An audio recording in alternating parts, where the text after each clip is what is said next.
Hello, welcome to Ang Daming Tanong Podcast. Alright, so ngayon Monsi, syempre, since itong first episode na Ang Daming Tanong Podcast natin and papunta tayo sa mga next events ng ating simbahan, meron tayong undas in the next coming days. So i-discuss na lang natin kung ano yun yung mga tanong natin ngayon Ano ba talaga ang undas? At the same time, ano yung Halloween? Kasi ang daming Halloween celebrations ngayon. Pag pumunta ka sa mall, merong mga naka-costume, di ba? Merong trick or treat. Pero Mm-mm. siguro, our first question na pwede mong i-answer is, ano ba talaga ang ibig sabihin ng Halloween? Ang Halloween hindi sa atin, galing yan sa Europa, lalo-lalo na sa Ireland.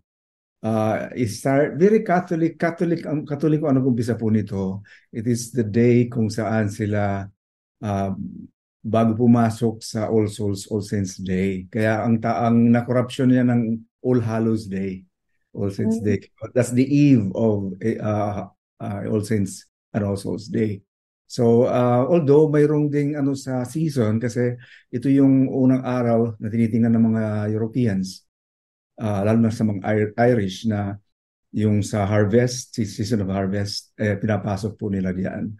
Pero ganun, ang pinakamalakas na reason yan is the celebration before pumasok sa All Souls, All Saints Day. Na Oh. naging undas naman sa atin.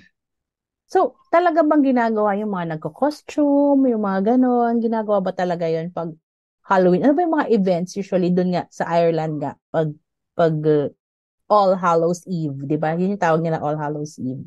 Yeah, oo nga. Lahat naman ng mga tradisyon ay nagbabago sa takbo ng panahon, ano.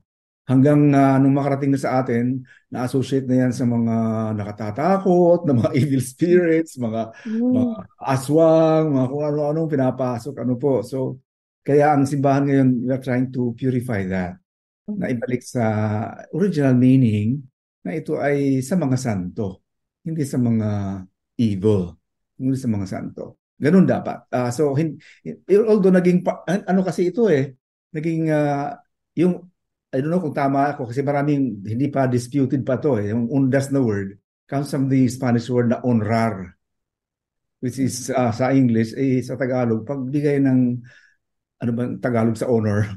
Honor, to honor the dead and the saints. So hindi to honor Satan.